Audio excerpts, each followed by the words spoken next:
Para el jueves 27 de febrero de 2025 tomamos lectura de la carta a los Gálatas capítulo 5 versículo 16 al 21. Se lee así la palabra del Señor. Digo pues, andad en el Espíritu y no satisfagáis los deseos de la carne, porque el deseo de la carne es contra el Espíritu y el del Espíritu es contra la carne. Y estos se oponen entre sí, para que no hagáis lo que quisiereis. Pero si sois guiados por el Espíritu, no estáis bajo la ley.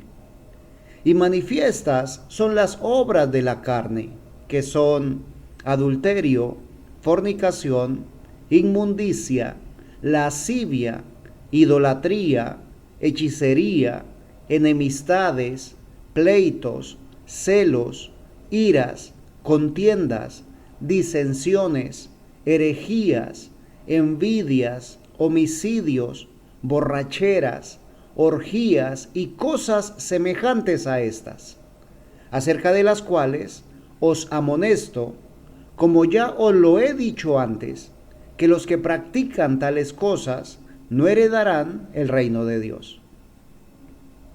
El apóstol Pablo escribe a la iglesia de Galacia y del texto que hemos tomado para este día les dice: andad en el Espíritu y no satisfagáis los deseos de la carne. Y quiero llamar tu atención de que no estaba hablándole al inconverso, al incrédulo, estaba hablándole a la iglesia. Es decir, a pesar de haber aceptado a Jesucristo en nuestro corazón, y aunque nos hayamos hecho bautizar y asistamos a la iglesia, aún el conflicto está dentro de nosotros. La lucha interna entre el espíritu y la carne.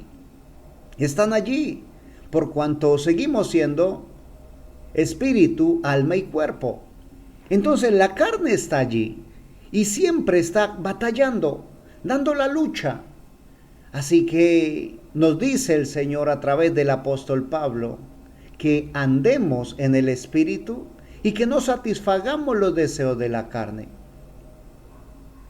Dependiendo de qué alimento más dentro de mí, así mismo será mi forma de vivir.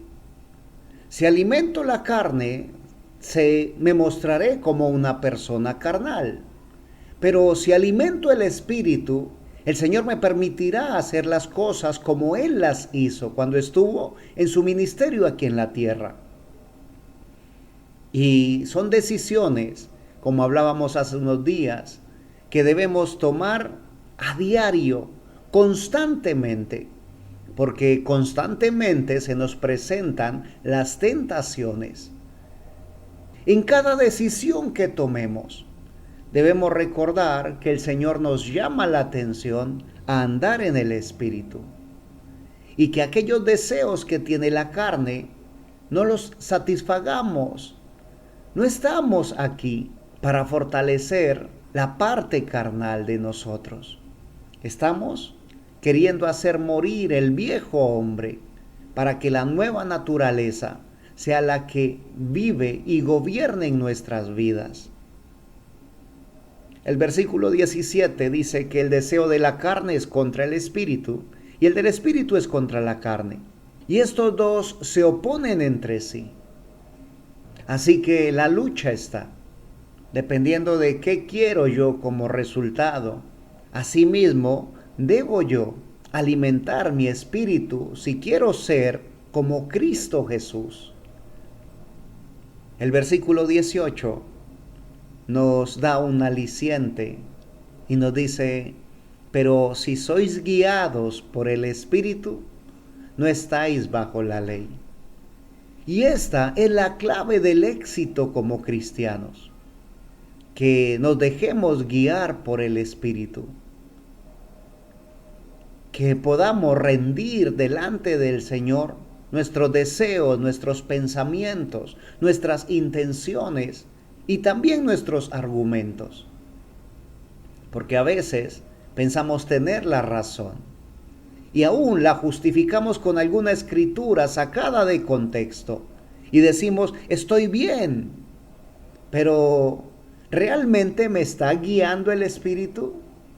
¿O estoy tomando el timón con mis propias manos, queriendo ir en contra de la voluntad de Dios? Y desde el versículo 19 al versículo 21, el apóstol Pablo nos menciona las obras de la carne. Y culmina, después de mencionar muchas de ellas, diciendo, y cosas semejantes a estas. Porque posiblemente, si no hace esa salvedad en el versículo 21, entonces le cambiaríamos el nombre a las cosas que estamos haciendo para justificarlas y decir, no las mencionó el apóstol Pablo, así que no es obra de la carne. Pero después de nombrar tantas, dice, y cosas semejantes a estas, acerca de las cuales os amonesto, como ya os lo he dicho antes. Es decir, ya el Espíritu Santo le había hablado a la iglesia en Galacia acerca de cuidarse, de alimentar los deseos de la carne. Y en esta ocasión el apóstol Pablo nuevamente les recuerda y les llama la atención, les amonesta, les advierte. Dice que los que practican tales cosas no heredarán el reino de Dios. No los que hayan hecho, porque también dice la Escritura que muchos de nosotros estuvimos en delitos y pecados. Pero un día la gracia de Dios nos alcanzó, quitó la venda de nuestros ojos y pudimos ver el pecado en el que estábamos viviendo. Entonces nos arrepentimos, nos acercamos al Señor, confesamos nuestro pecado y nos quedamos allí el tiempo suficiente para que nuestro Padre Celestial nos limpiara de toda maldad. Y salimos de allí, ¿ves? No nos quedamos viviendo, haciendo, practicando esas cosas. Vimos el pecado y nos alejamos de él porque eso es arrepentimiento. Reconocer la falla y cambiar de camino. Y así como el apóstol Pablo amonestó a la iglesia en Galacia, el Espíritu Santo hoy nos amonesta a nosotros. Revisemos bien nuestra forma de vivir para que no practiquemos tales cosas. Que mi Señor Jesucristo continúe bendiciendo tu vida. Y si el Señor lo permite, estaremos aquí compartiendo más de su bendita y eterna palabra. Amén.